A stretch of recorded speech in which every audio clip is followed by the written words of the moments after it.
desarrollar temas de agenda, la agenda parlamentaria, la agenda legislativa, que me imagino ya debe estar trabajándose, ¿no?, para poder tener una mejor gestión en materia legislativa.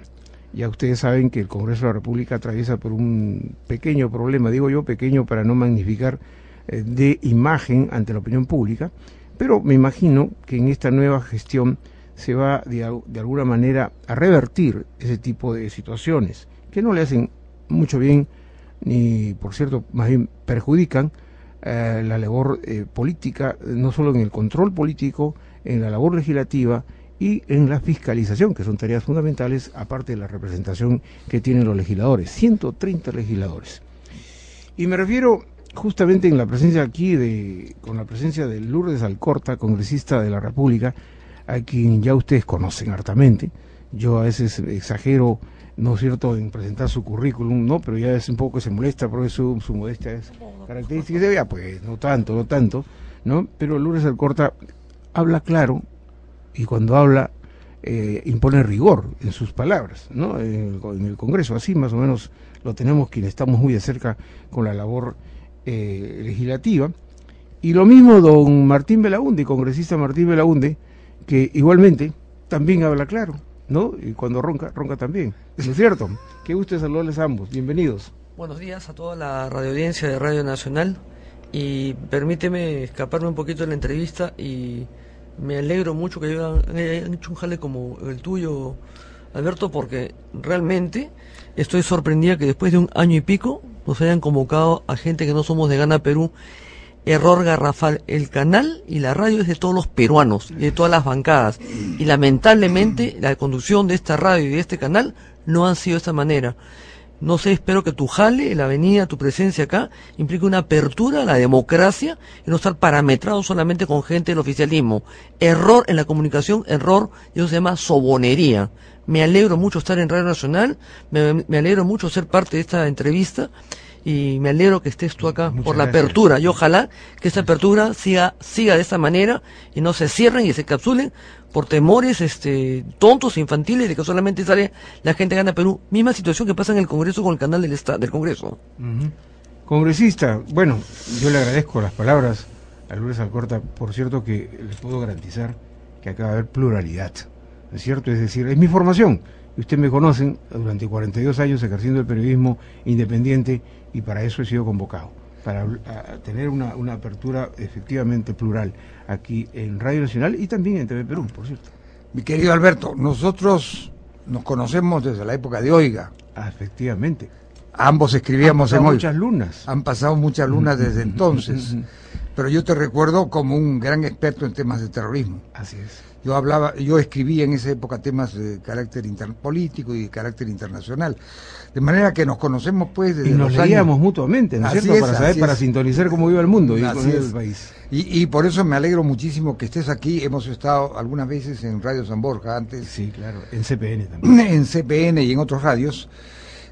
Bueno, sé que para mí es un gran placer poder dialogar contigo sobre el momento político y sus proyecciones presentes y futuras. Así es. A propósito, justamente una de las primeras interrogantes o preguntas para ustedes es esto el pedido que ya se está formulando, la solicitud para que el Congreso otorgue de facultades, ¿no es cierto?, legislativas para el tema de la seguridad ciudadana, que es un tema central, un tema medular. Hoy día, hace unos instantes comentábamos que ya las bandas organizadas, ¿no?, salen ya proveídas de armamento súper pesado, ¿no?, que para enfrentar a la policía prácticamente está disminuida, porque no, imagínense, con una pistola o un revólver para enfrentar a un tipo que se aparece como asaltante con fusiles y con granadas. Lo que pasa, Alberto, es que estas facultades pedidas por el legislativo son bien relativas. Los principales problemas del Perú para mí, en lo personal, es el tema de seguridad, el tema de infraestructura, educación y salud. Son los 4 pilares. Si el presidente se dedicara un poquito a cada una de esas cosas, en el Perú avanzaríamos muchísimo. Las leyes están, las leyes existen. Martín es un connotado abogado, conocido. Entonces las leyes existen. Los delincuentes están afuera. ¿Por qué? Porque la fiscalía no hace bien el expediente, no es un expediente consolidado bien para armar bien la acusación, la sostenibilidad de la acusación. El Poder Judicial, con esa debilidad que lo caracteriza, suelta a los delincuentes. ¿Acaso no es a través de los medios de comunicación que nos enteramos que una banda de delincuentes, avesados delincuentes con alto prontuariado, han asaltado acá, o han matado acá, o han baleado acá, una bala perdida, lo que sea? Son gente con grandes antecedentes. ¿Por qué están fuera? ¿Por qué están libres? El presidente de la República, en su mensaje del 28 de julio del año pasado, y yo tengo los mensajes, él dijo que iba a liderar el tema de la seguridad ciudadana. Solamente ha tenido 2 reuniones al año. En el Congreso hemos hecho enormes esfuerzos. En lo personal, en la Comisión de Defensa hemos traído a todos los titulares, al Poder Judicial, a la Fiscalía, al INPE. Me consta que ustedes hemos traído a todos los titulares, no para fiscalizar una ley, sino cómo hacemos para trabajar todos juntos. ¿Cómo nos sabemos? ¿Qué necesitan todos ellos de nosotros para poderlos proveer de las herramientas que necesita la Fiscalía? Todos hemos trabajado, hemos tenido 2 reuniones, le hemos pasado esa acta al presidente de la República, con copia del Premier, en ese momento Valdés, y con copia del ministro de Economía. No es un tema de plata, sino que los fiscales, y te digo porque yo llamo a Peláez y llamo a San Martín mañana, tarde y noche, por diferentes casos, por diferentes circunstancias. Las leyes están, las leyes existen, que se apliquen. Claro. Congresista Martín de la UNDE. Bueno, la problemática que da Lourdes es cierta, ¿no? Me pregunto si este es un tema de leyes o si es un tema de poner en real vigencia las leyes. Sin embargo, yo creo que hay que escuchar lo que dice el Poder Ejecutivo y lo que dicen los ministros encargados de la seguridad, concretamente el nuevo ministro del Interior. Esto es una problemática extremadamente difícil, pero la persecución de las bandas creo yo que es un tema fundamentalmente de aplicación de la ley, no solo de mayor rigor de la ley. Es un problema de que si efectivamente se toma a la gente en delitos infraganti, entonces esa gente es acusada, es denunciada y luego acusada por el Poder Judicial, por el Ministerio Público, el Poder Judicial les abre instrucción, les abre juicios, los juicios se dilatan, se demoran, y salen en libertad. Hay habeas corpus y terminan saliendo en libertad. Entonces yo me pregunto si es un problema de leyes o es un problema de que los jueces penales apliquen las leyes con mayor objetividad, ni siquiera con rigor, con mayor objetividad. Y también, hay que decirlo, pueden a veces, de hecho existen situaciones que podríamos llamar insólitas, por no llamar las situaciones de corrupción, ¿no? O sea, influyen tremendamente. Claro, ¿no? Claro. Yo estoy más o menos ya percibiendo que por el lado de ustedes van a requerir mejor discutir estos temas en el Parlamento. Es decir, no dar facultades legislativas, sino discutir el tema. Sí, mira, Alberto, Sí. El Ejecutivo no puede quejarse absolutamente en el Congreso. La oposición ha sido muy gentil, muy generosa, muy democrática, le ha servido de soporte al Ejecutivo, más que su propia bancada. Hemos sido por momentos oficialistas, no hay con quién conversar, no hay con quién hablar, es una bancada completamente desarticulada. En el tema de la seguridad, no es un tema de las leyes, están, como te digo. Y hay que separar también 2 cosas para que la gente también las tenga clara. Una cosa es la delincuencia común y corriente todos los días en las calles, el robo de carteras, de celulares, entran a tu casa, te roban el carro. No tiene nada que ver, porque ayer estaba escuchando un programa donde mezclan el tema del terrorismo, el narcotráfico. Son 2 temas de seguridad completamente diferentes. No hay que enfocarlas de esa manera. Lo que no puede decir el Ejecutivo es que está pidiendo facultades y el Congreso, que no vayan a decir eso después, porque ya conozco el discurso, que el Congreso se ha negado a trabajar sobre de la ciudadanía. El Congreso ha hecho todo lo que ha podido. Ahora, que se le haya pasado el tren al gobierno durante un año perdido realmente en el tema de seguridad, hemos hecho todo lo que está a nuestro alcance. Pero queremos saber de qué se trata, cuáles son las propuestas que van a tener. Se han endurecido inclusive las leyes. El tema pasa por la Fiscalía y por el Poder Judicial y por la INPE, por el INPE. Por lo menos en el caso del INPE ya han tomado esas cosas que se ven, ya han tomado ciertas medidas, por ejemplo, el comprar los aparatos para neutralizar el tema del ingreso, de la salida de los celulares. Y ya se ha establecido, hay una propuesta en el Congreso para que el que meta un celular tenga una pena no menor de 15 años, por la gravedad, porque ahí se arman pues todos los secuestros, todas las bandas. O sea, hemos tomado todas las iniciativas del caso. El tema pasa por la Fiscalía, esta debilidad de muchos fiscales, realmente débiles y de corrupción, y en el caso del Poder Judicial hemos visto casos patéticos, dramáticos, de que están en libertad o el 2x1. Es inaceptable. Claro, y un último caso, en el caso de violación, terrible, porque los violadores salen, el caso de Talá de Lurín, violador con antecedentes, volvió a violar, embarazó a la hija, a la hijastra, la toman preso, lo sueltan, al día siguiente volvió a violar. ¿Cómo hacemos? Además retorna al hogar, ¿no? de la familia afectada. ¿Cómo hacemos con eso? Yo diría lo siguiente. Este es un gabinete dialogante. Dialoga aquí, dialoga allá. Pareciera a veces que estuviera dialogando hasta con su sombra. Pues bien, ¿dónde es que se debe dialogar? El diálogo no es sustituto del gobierno ni es sustituto de la acción. Es el previo a la acción, Pero diálogo, concertación y ejecución. Así es. Donde se tiene que dialogar es en el Congreso, es en el Parlamento de parlare. Que es el escenario natural es el escenario donde se tiene que hablar para llegar a alguna conclusión, y la conclusión puede ser o no ser en un determinado dispositivo legal. Pero yo te hago a ti una observación. Yo te he dicho que hay que escuchar, hay que ver el mérito de la propuesta del gobierno. Y yo veo en algunos casos, por ejemplo, en la legislación tributaria, donde, sobre pretexto de combatir la ilusión, casi que están creando nuevos impuestos. Eso lo he leído ayer y lo había leído antes, ¿no? Por ejemplo, en el impuesto a la renta, que se ha con el pretexto de donación de las acciones de padres a hijos, por ejemplo, se está creando verdaderamente un impuesto a la herencia, al darles costo cero a esas acciones. Muy bien. Eso, por la vía indirecta, se está, en mi opinión, desvirtuando la autorización que se dio. Entonces a mí me dicen, decretos legislativos, candados.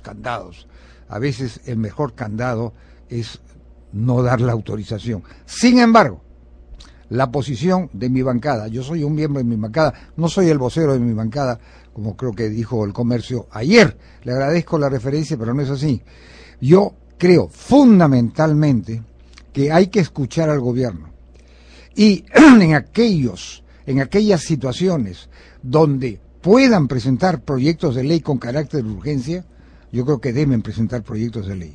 Solo en situaciones muy técnicas, muy difíciles o muy urgentes, creo que cabe la delegación de facultades. Esa es, por lo menos, mi posición personal, y así se lo conversando amigablemente con mi buen amigo Pedro Cateriano, se lo he dicho. Ya que queremos dialogar, dialoguemos, pues. Ahora, congresista Lourdes Alcorta, en el mensaje se ha prácticamente priorizado el tema de la inclusión social, el tema social, que ha sido, digamos, parte de lo que en este primer año de gobierno se ha desarrollado con Pensión 65, Beca 18, Cuna Más, etcétera, etcétera.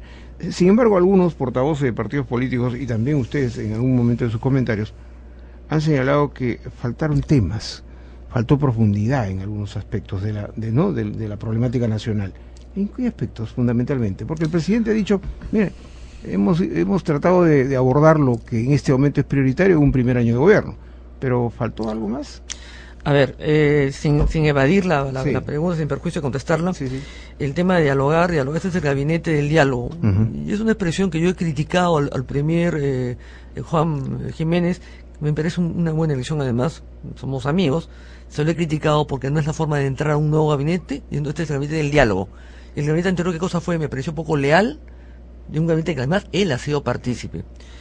Son metidas de pata que tienen que tener y que van a ir corrigiendo, ¿no? Y tampoco hay que condenarlos por eso. De pronto él ha querido, digamos, acentuar la diversidad, es decir, este gobierno lo único que ha hecho desde que se ha sentado en el sillón presidencial ha sido dialogar. pero los diálogos son pues de una o dos personas que quieren llegar a una conclusión. Lo que no te puede pasar pues toda la vida dialogando, pues se convierte en bizantina la situación. No llegamos a nada. Acaba de juramentar el señor y ya el santo salió a decirle, Conga no va. Entonces, ¿con quién dialogas? No hay forma de dialogar. O dialogas y le das gusto a todo lo que quieren, o no hay diálogo. Entonces, el tren de la vida se va pasando también. En el caso de la seguridad, en el caso del Congreso, oye, el oficialismo tiene la mesa. Daniel Aguataz ha sido el conductor de esta mesa, hace una pésima conducción que hemos tenido, pero pésima, mal realmente. Porque él ha debido caminar en paralelo con el Ejecutivo, facilitarle la vida con un Congreso dispuesto a trabajar con el Ejecutivo, casi todos nuevos además. Él maneja la mesa, él maneja la agenda. Él ha podido poner sobre la agenda el tema de la seguridad ciudadana y conducirle además a los voceros a hacerlo. Yo se lo he pedido N cantidad de veces. Entonces, no se puede quejar al Ejecutivo si su legislativo o sus congresistas no responden. Sin embargo, congresista, todo parece indicar que en esta nueva mesa directiva parece que hay una predisposición a mejorar las cosas, ¿no? Sí, yo lo la conozco inclusión de Guren, por yo ejemplo. Lo conozco al mismo, a Víctor Isla, hemos tenido una toda reservada, tiene sus formas de ser, pero de toda la bancada que hay es una persona receptiva con la que se puede conversar, con la que se puede dialogar. Ojalá que sea en esa línea. En lo personal, yo me reuní con él unas 3 o 4 veces bastante largas, con mis propios puntos de agenda, del respeto al ambiente. De la agenda vamos a hablar ahora. De la agenda vamos a hablar ahora. En el caso pero quería contarte el tema de la inclusión social. Yo creo que el mensaje del presidente, ya lo he dicho en todas partes, me parece un discurso, lo que hemos opinado en general, y el Ejecutivo tiene que aprender a escuchar también. No poner la agenda a la escucha. Ha sido un discurso bastante largo, extremadamente desordenado. Los programas de inclusión social los conocemos, pero ha puesto tanta cantidad de programas, tu pañal, tu ponche, tu ojo, que no hay forma de poderlos seguir, no hay forma de poderlos fiscalizar por otro lado, y creo que el hecho que ha hecho es ampliar, entonces se le va a dar una filtración enorme. Escuchaba a la señora Trivelli que ha ejecutado solamente 10 millones de la plata que se le ha entregado. Es un ministerio nuevo, es verdad. ¿No le parece que de pronto todavía, como este es un gabinete, una mesa pero no es un gobierno que entra, pues le hemos dado todo un año de ventaja para que aprenda el aparato del Estado? Es enorme en un país bien difícil. Claro, congresista, ¿reconoce o no que han hecho algunos avances? La ley de la consulta, a la gente se le da... La ley de la consulta... Sí, todavía está... La ley de consulta la ley de consulta vino el gobierno anterior y la íbamos a aprobar. O sea, que nos faló, pero la ley de consulta no es de este gobierno. Bueno, se aprobó acá, pero... Lo importante es hacer precisiones. Exactamente. Yo diría lo siguiente. Nosotros tenemos en el caso del gobierno, por ejemplo, que quiere modificar el Código Procesal Penal, que ni siquiera está plenamente en vigencia. Entonces, eso me parece a mí extraño, porque me parece hasta precipitado. Entonces, yo reitero, hay que escuchar, y obviamente el diálogo no es un monólogo, el diálogo es un intercambio de ideas. Y es ahí donde el gobierno, a su vez, tiene que escuchar. Pero sobre todo no hay que caer, el gobierno no debe caer en una trampa.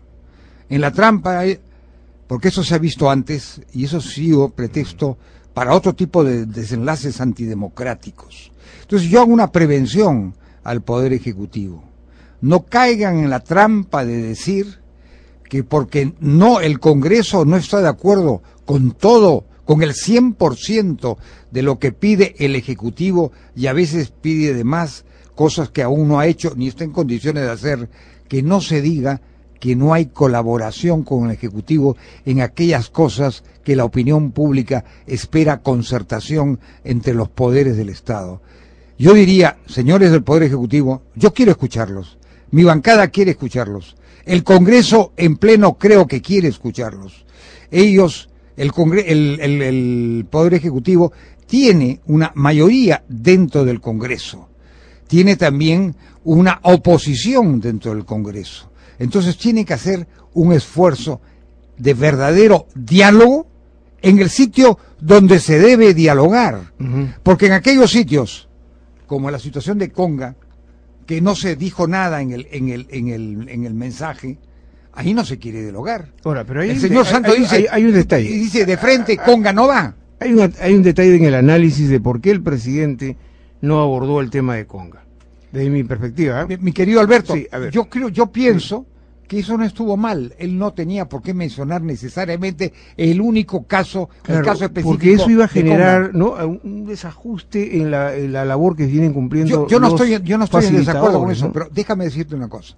Uno de los proyectos del Poder Ejecutivo Sí.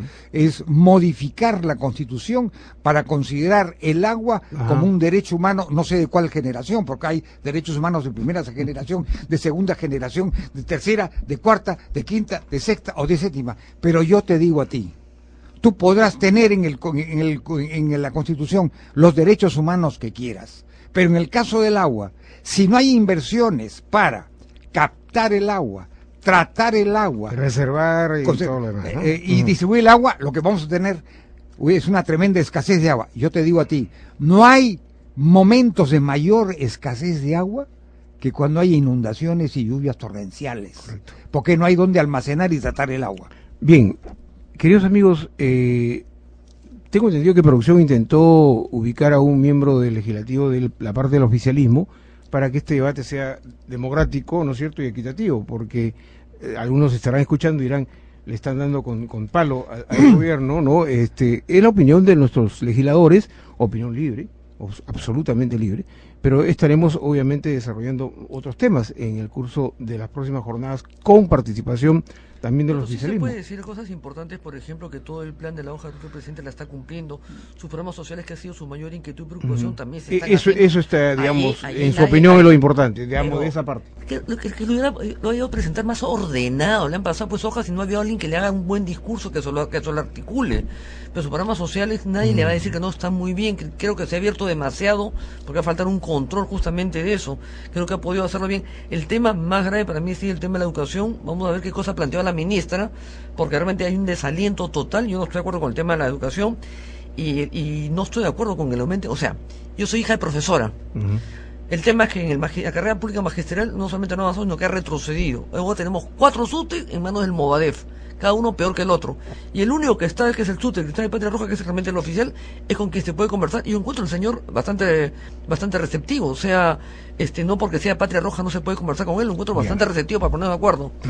Y el aumento en las Fuerzas Armadas y a la Policía Nacional, tienen que dárselo, bueno, parece que eso está ya en camino, ¿no? Quería preguntarle a ambos. Una última cosa que no quiero dejar de hacer, aunque estemos en el canal o en la radio del Estado, porque las cosas hay que decir. Pero no insista en eso, pues, porque usted está insistiendo en algo diciendo. Me preocupa mucho. Este es el relanzamiento de Radio Nacional. Me alegro, por eso ¿Usted ha visto las instalaciones? Por eso nos ha felicitado. Me preocupa un poco que se utilice Petro Perú y Electro Perú para hacer inversiones. Hay inversiones por 7.000 millones en el tema de Quillabeco, Cerro Verde, por ejemplo, en la línea del Metropolitano, que está bien, me parece bien.